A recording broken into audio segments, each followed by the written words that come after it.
This is interesting, Sam. Thank you, Sam. Sam from Brisbane. Alan, I'm a 27-year-old Conservative. I can't help but despair thinking about how badly the Liberal Party have squandered their close to a decade in power. There have been almost no positive outcomes for Conservatives from this government. In fact, the left have only become stronger under their watch. Interesting. Now, I suppose if you can sack a brilliant physicist like the James Cook University's Peter Ridd for simply daring to question the quality of research into the Great Barrier Reef, you can try to silence Craig Kelly, I suppose. The response on this program to Craig Kelly has been overwhelmingly in his support. Voters think he's got guts and speaks from a position of research. In a different, and although not entirely dissimilar vein, Nicole Flint, because she's a known supporter of Tony Abbott, has to endure brutal, vulgar and consistent condemnation from minorities who seem to enjoy the freedom to be vandals in order to deny her freedom of speech. As I wrote in the Daily Telegraph last week, and I quote what I said then, this is not a person with any common sense. There is not a person with any common sense who would argue that Michael McCormack was a leader, let alone the best person to lead the National Party.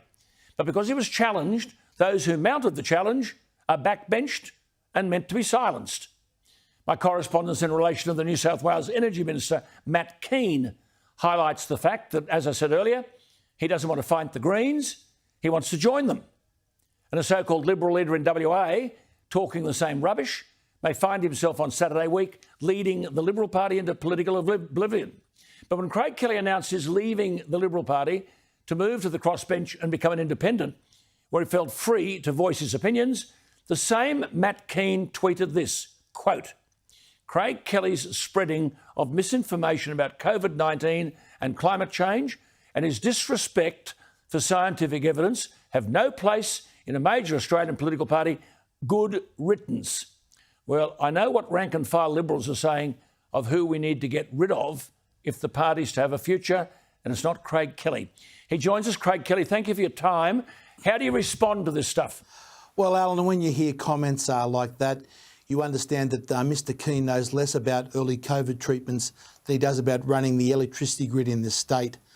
The plans that he has come up with for New South Wales are going to head this state in an absolute disaster. They'll result to the deindustrialisation of this state and higher electricity prices. Adam Bennett in the Greens couldn't dream up in Canberra, dream up such sort of green nonsense that we're hearing out of the Liberal Party of New South Wales. Well, what Craig is referring to is this bloke Kean released a massive energy policy, which is beyond the realms of ridiculous. It was not discussed in the party room. The cabinet presentation was a hurried one-page job. Cabinet ministers have told me that. And the New South Wales Energy Bill, called the Electricity Infrastructure Investment Bill, is about 100% renewables. One of his colleagues told him the coal industry supplies jobs for tens of thousands of Australians. Another cabinet minister told me that the policy faced no scrutiny in the party room, and Kean talks about vested interests. Craig, as Joel Fitzgibbon said, there's no shortage of vested interest in the renewable sector. Well, Alan, the idea that you'd go 100% renewables in New South Wales is just nonsense. It is complete and utter nonsense. And this report that Mr Kean relies upon is written by people over in the UK. Now, remember, the UK gets 20% of their electricity from nuclear power. Plus, when the wind doesn't blow and the sun doesn't shine, in the UK they've got an extension cord across the channel that allows them to tap into the French nuclear reactors. We don't have any of that. Now, the idea that you can close Liddell down and replace it with big batteries and solar, it's just, Alan, it is beyond stupidity. Just an example, if you want to replace Liddell, take the example of South Australia as the world's largest battery. You would need 53 of the world's largest battery to replace Liddell for 4 hours. But that's not enough. You need to replace it for at least a day. Now, for a day, you would need 553 of the world's largest battery that they have in South Australia to replace Liddell for 24 hours at the cost of something like $20 billion. And what happens after a day? You've got to make sure that you can supply electricity into the grid 24/7 upon demand. Now, you can go several days with very low wind and overcast conditions.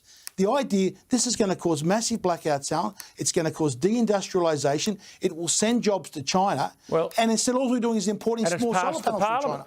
It's passed the Parliament, and he hasn't even released the modelling. Well, this is the thing. I would like to be able to have a debate with Mr. Kean on your show. Get him to sit on one side, I'll sit on the other side. Get him to bring out the modelling, but he won't show anyone the modelling. The modelling's secret. The New South Wales taxpayers have paid hundreds of thousands of dollars to get this modelling, and Mr. Kean won't release it to anyone. And he's now based upon this modelling. We're going down this mad green ideology, which is going to wreck the state, the industrial base of New South Wales. And cost Bill Shorten an election, and may do the same thing in New South Wales. But now listen, you hang in there. You're doing all right? We're doing all right? Mate, Alan, we're fine. We've got the fist taped up and we're coming out fighting, I'll tell you what. Good to talk to you, Craig. You're welcome here anytime. Thanks, Alan. Thank you so much. There he is, a man of courage, insights, and he does some homework. Craig Kelly. Back after the break to wrap it all up.